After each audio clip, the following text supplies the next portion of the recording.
Hey guys, this is Joanna and Sean for The Verge, and we are here with the Windows 8 development tablet at Build. I wanted to give you guys a quick look here at some new parts of the operating system. So what you're looking at here is the password unlock screen, and so there's a picture password, and so as you can see, you can draw 3 gestures on it and you can customize that. Obviously it didn't come with the Verge logo, though that would be pretty cool.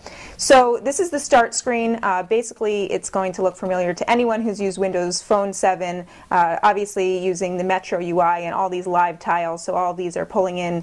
Here you've got the stock one, this is a Twitter one, this is weather, and actually every app that you have on your PC or on your tablet shows up here as a tile, and you'll be able to eventually organize them, but I'll show you right now how you can, if I can actually move this around. So that's one feature. You can pull it down and it will show you, you can make it smaller, and you can actually unpin and uninstall that way as well.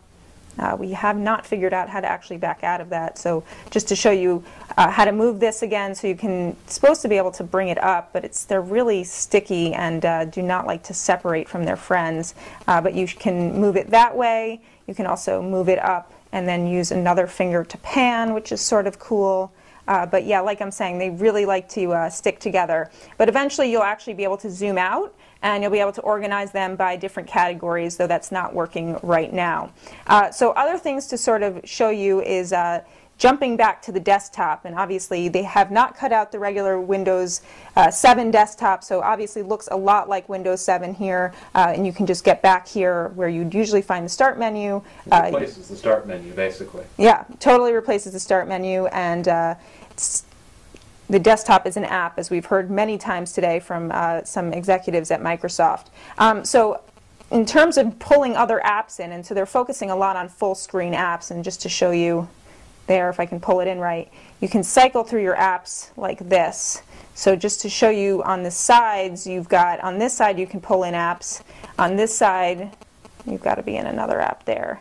On this side you can pull in a set of charms, but one of the neat things you can do on the left side is actually snap apps into place. So out here you've got the desktop, which doesn't work very well in the smaller app side, but you can have the full screen desktop here, pull open the Explorer here, and you can see they've added the ribbon UI as they had been rumored, and you can have another app here on the side, and if I want to pull in another app here I can snap that. So that works pretty well, and I really like the ability to resize. I think that's pretty cool. Obviously that's not going to be ideal for reading a website, but you can see that as you pull in, you should be able to pull in another app and snap it there. So that works really well. It's one of the things that they seem to have worked pretty hard on. It seems really stable at this point. And then just getting back to the start menu, you can always get back that way. You can use the button, the physical hardware button here on this tablet. And that will show off Microsoft Internet Explorer 10 and a couple of the other gestures available here. If I jump in, you can see we've still got our this is my next website and the desktop snapped here.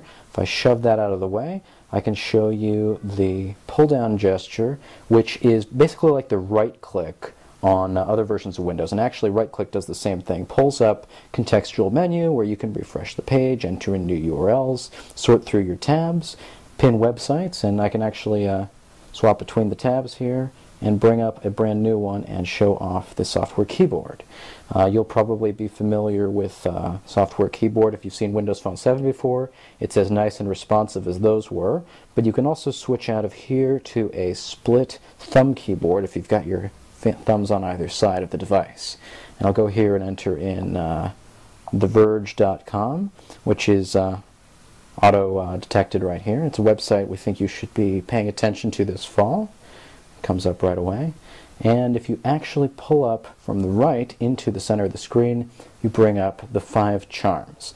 These are things that the Windows team told us people would want to access frequently, like your connection status and volume and brightness, and you can actually change those on the fly, turn off the device if you want, and the other couple of, tap out of there, other couple of charms up here on top that you'll want to know about are search and share. If you tap search, you get a search specific for Internet Explorer right here, but if you're on the home screen, it's actually a universal search of sorts. You can type in a query of any kind, and it'll start by looking for apps. Let's go back to Internet Explorer.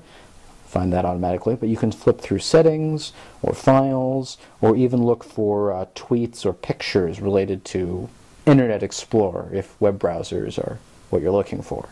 If you're at a website that you like, or if you've got a screenshot of something particularly interesting that you want to share with others, like theverge.com, you can go to the share charm, and it'll should, when I swipe in from the bezel appropriately, allow you to tweet that directly, send it to Facebook, or any other app that has a contract here. So if I go here, I can send it to Facebook, and give a quick description, pull in my hardware keyboard if I like, which is off screen right now, and say, check this out. Share that in Facebook, and that will go to the link to verge.com, because it's got a few lines of code that let it know that can share with it. There's also a devices charm right here. You can send directly to other devices, or play to probably DLNA compatible devices, or even print out on a printer if you've got something like that nearby. And that's what charms are like.